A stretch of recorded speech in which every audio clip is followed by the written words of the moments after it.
It's actually a pretty mint, very crisp 1963 red seal, red lettering $5 bill.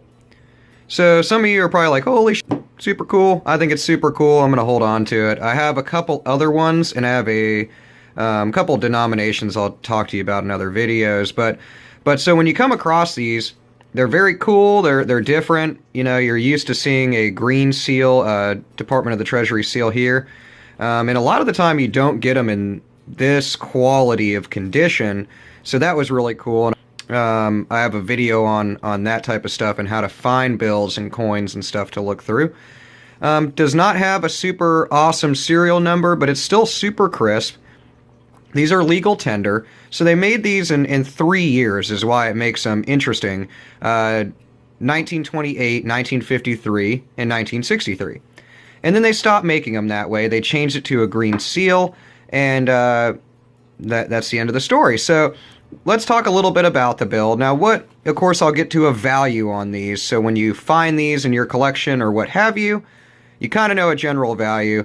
One sad thing about it is these are actually not super rare. The 1928 and 28A is what it's called, because they were two different versions of what it looked like on the bill for a $2 bill as well as a $5 bill. Is that, you know, those were a little bit more rare. These are only worth basically a slight percentage above face value. So for example, this one would be in like the $10 to $15 range. On eBay, you'll see ones that are like $300 and stuff. Total BS, don't ever buy that. They're just not worth that. Even if it was a star note, for instance, in the 1963 run of these, there was over 4 million star notes in that run. So, you know, there's lots of fives. Now, the thing that would make it worth a very high value would be if you had, say, a run of Red Seal 5, notes that are either in a lot of sequential order, like a long run of them, or in a long run being like 10, 15 more of them in a row that are all in good shape, or if they were all star notes and a run, or you had a whole lot of them that you were selling. Of course, it'd be worth a little bit more at that point, but you're selling a bit more of a collection, so to speak, rather than one individual bill. A lot of auction houses are not really going to do that. Unless it's got a serial number error, which would be somewhere in here, then of course, great. Doesn't have mismatched serial numbers or any existential kind of pattern. So not worth an excessive amount, but just still very cool. And I wanted to give everyone a little information on the Red Seal bills. So a little recap, they were made in 3 years, 3 different series, 1928, 1953, and 1963. Another interesting thing is these were all printed in Washington. So if you notice on other bills, you'll have an annotation on a seal that's printed on a lot of bills on this side or this side, depending on the age. And that'll annotate where it was printed at, whether it's Boston or Richlands or San Francisco or Washington, what have you, Texas, whatever. These were in fact all printed in Washington, D.C., as annotated here.